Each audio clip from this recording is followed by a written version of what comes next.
तो मैं कैप्टन साहब आपका इस्तकबाल करता हूँ, खैर मकदम करता हूँ। और तस्वीर जो आ रही है कैप्टन साहब, वो हम लोग ये समझ रहे थे कि शायद सीज़ फायर हो गया, तो मामलात जो है कुछ ठीक होंगे, लेकिन आपकी क्या अपडेट है? क्या लग रहा है आपको? कैप्टन साहब, मैं पहले आप ही से सुन लेता हूँ। डॉक्टर रिजवी, एक अच्छी खबर से ही शुरुआत करता हूं कि लेबनान का जो सीज फायर है कुछ दिनों के लिए बढ़ा दिया गया है। मान लिया गया है कि सीज फायर लेबनान में 18 फरवरी तक चलेगा। मैं इसके लिए सबसे पहले तो शुक्रिया गुजार हूं लेबनान में जो हिजबुल्लाह की लीडरशिप है उनकी, क्योंकि पिछले 2 महीनों से उन्होंने बहुत ही अक्लमंदी दिखाई है, बहुत मैच्योरिटी दिखाई है। लेबनान में हिजबुल्लाह ने 2 महीने से जिस तरह से सेल्फ कंट्रोल रखा है अपने ऊपर, उसकी ज़ाहिर बात है दाद देनी चाहिए। इज़राइल को और थोड़ी समझबूझ लेबनान के फ्रंट पे दिखानी पड़ेगी, और इज़राइल को भी दिखाना पड़ेगा कि जिस तरह से हिजबुल्लाह ने सीज़फायर की शर्तों का पालन किया है लेबनान में, इज़राइल कम से कम आज से लेके 18 फरवरी तक एक अच्छे मुल्क की तरह से, एक इस दुनिया में, ग्लोब में इज़राइल भी एक मुल्क है, एक रेस्पॉन्सिबल देश के हिसाब से व्यवहार करे, जहाँ तक लेबनान की बात है। लेकिन आज की सबसे अचरज भरी बात, अजीबो-गरीब बात और कुछ हद तक तो मैं कहूँगा दुःख की बात ये है कि डोनाल्ड ट्रम्प, जिनसे हमने काफ़ी उम्मीद की थी कि वो शायद थोड़ा हमास और इज़राइल की लड़ाई को ठीक तरीके से, ठीक दिशा में हैंडल करते हुए ले जाएँगे। लेकिन उन्होंने तो आज तो पूरा एक स्टेटमेंट क्या दे दिया कि मुझे भी अब यकीन हो गया है कि शायद उनके एडवाइजर्स, उनके जो कंसल्टेंट्स हैं, जिन्होंने भी उनको ऐसा बयान देने के लिए कहा, शायद डोनाल्ड ट्रम्प खुद भी मानसिक तरीके से स्वस्थ नहीं है। आज उन्होंने कह दिया कि गज़ा से इज़राइल से जितने फ़िलिस्तीन के लोग हैं रिफ्यूजी हैं, तो उनको अरब देश अपने-अपने यहाँ ले जाएँ। तो ज़ाहिर बात है, पड़ोस में 2 ही अरब देश हैं जिनके साथ ज़्यादातर बाउंड्री कॉमन है।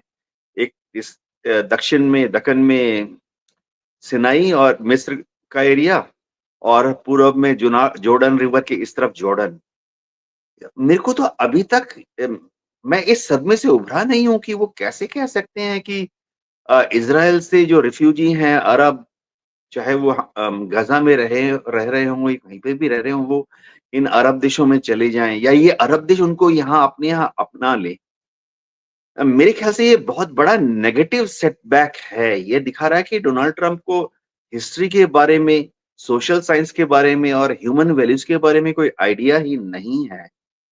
अ, आज की तारीख में मैं अगर आपको मोटा-मोटी बताऊँ तो जितने फ़िलिस्तीन में अरब भाई हैं हमारे, चाहे वो कहीं पर भी रहते हों, चाहे अपनी ज़मीन पर रहते हों, चाहे रिफ्यूजी कैंप में रहते हों, उन सबके दादा-परदादा तो वहीं पैदा हुए थे। जितने फ़िलिस्तीन में हमारे भाई हैं, अरब भाई लोग हैं, उन सबके नाना-नानी वहीं पर थे।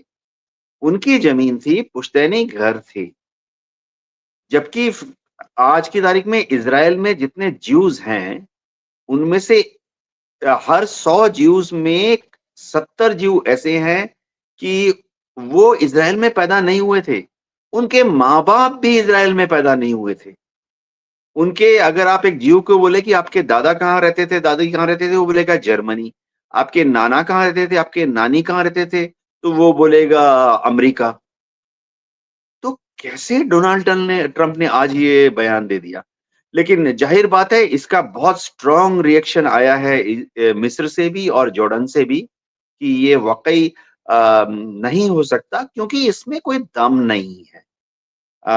मैं यकीन करता हूँ कि दुनिया के ज़्यादातर मुल्क कल तक डोनाल्ड ट्रम्प के इस बयान का पुरज़ोर, ज़ोर-शोर से विरोध करेंगे। जी, डॉक्टर रिज़वी?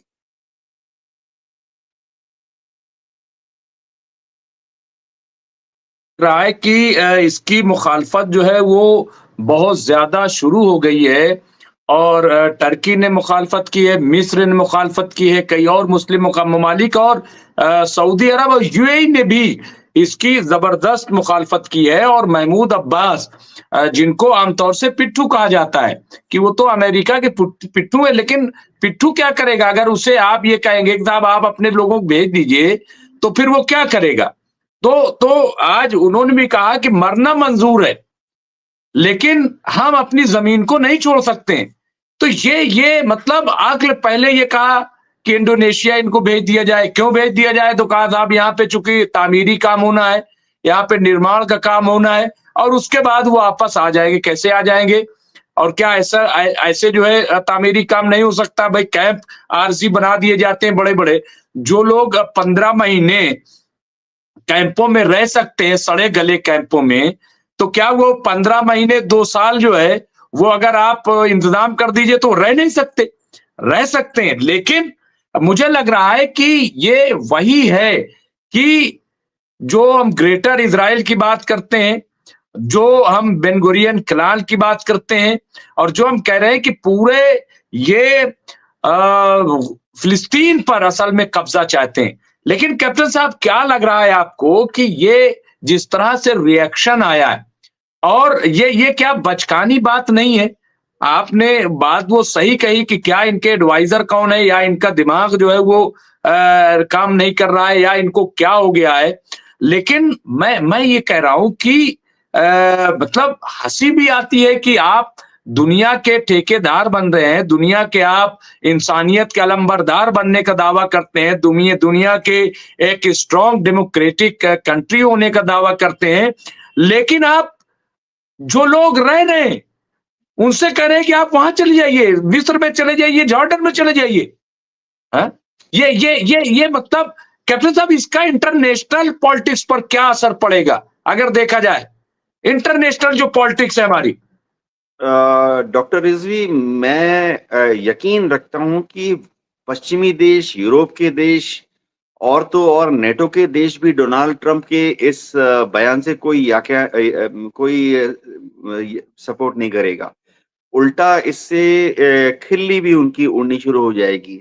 मैं कल सुबह के अखबारों में, खासतौर से अमेरिकन अखबार में देखना चाहता हूं कि अमेरिका के अखबारों में कैसे बयान आते हैं। मेरे ख्याल से ये थोड़ा मामला हास्यास्पद भी है, लेकिन अच्छी बात है कि ऑलरेडी पश्चिमी देशों के उनके लीडरान के बयान आने शुरू हो गए हैं। इटली की प्रधानमंत्री जॉर्जिया मेलोनी ने तो कह दिया है कि डोनाल्ड ट्रंप के इस बयान को हम सब हल्के से ही लेंगे। इस बयान पर ज़्यादा सीरियस होने की ज़रूरत नहीं है। यानी उनकी खिल्ली पहले से ही उड़नी शुरू हो गई है। जहाँ तक देखिए, मैं बताता हूँ कि अ ये आइडिया कि फ़िलिस्तीन के जितने अरब लोग हैं उनको मिस्र ले जाए या जॉर्डन ले जाए या कोई भी दूसरा अरब देश ले जाए, ये आइडिया तो हम 1947-48 से सुनते रहे हैं। सिर्फ फ़र्क इतना है कि उस ज़माने में जो एक्सट्रीम ज्यूज़ ऑर्गेनाइज़ेशन थी और उस ज़माने में जो उनके वेस्टर्न सपोर्टर्स थे, 50 के दशक की बात है, 60 के दशक की बात है, वो कहते थे कि हमको इनको खदेड़ देंगे, भगा देंगे इन लोगों को इज़राइल से। तो वो तो ख़ैर किया कर नहीं सकते थे। करते तो उसका बहुत ही भयंकर रिपरकशन हो जाता। सिर्फ़ ये है कि डोनाल्ड ट्रंप ने अरब लोगों को इज़राइल से खदेड़ दो, उसकी जगह पर उन्होंने थोड़ा नरम शब्द इस्तेमाल कर दिया कि मिस्र ले जाए, जॉर्डन ले जाए। सवाल ये है कि इंटरनेशनल रूल्स जो हैं, कायदे-कानून रिफ्यूजी को लेके बहुत क्लियर हैं। कि जो रिफ्यूजी जहां पर है, जो रिफ्यूजी जहां पर अपना हक जताता है कि ये उसकी पुश्तैनी जमीन थी, वो वहीं पर रहेगा, उसको वहां से कोई हिला नहीं सकता। एक ही चीज है कि हाँ, अगर वो रिफ्यूजी खुद वहां से मूव करना चाहे, वो अलग बात है। लेकिन जोर जबरदस्ती इंटरनेशनल कानून के हिसाब से किसी भी रिफ्यूजी को उसकी पुश्तैनी जमीन से जहां उसका हक है, कोई खदेड़ नहीं सकता। ये हमने भारत-पाकिस्तान के टाइम देखा। पाकिस्तान से काफ़ी हिंदू इंडिया में आ गए, अपनी मर्ज़ी से आए, थोड़ा दबाव था लेकिन अपनी मर्ज़ी से आए। हिंदुस्तान से भी हमारे काफ़ी मुसलमान भाई पाकिस्तान चले गए। ठीक है, थोड़ा दबाव था, माहौल शायद सही नहीं था, लेकिन वो अपनी मर्जी से गए, उनको भाया नहीं गए यहाँ से। डोनाल्ड ट्रंप ने जो कहा है, मेरे ख्याल से एक और सेटबैक जो इज़राइल के ज्यूज लोगों के लिए है।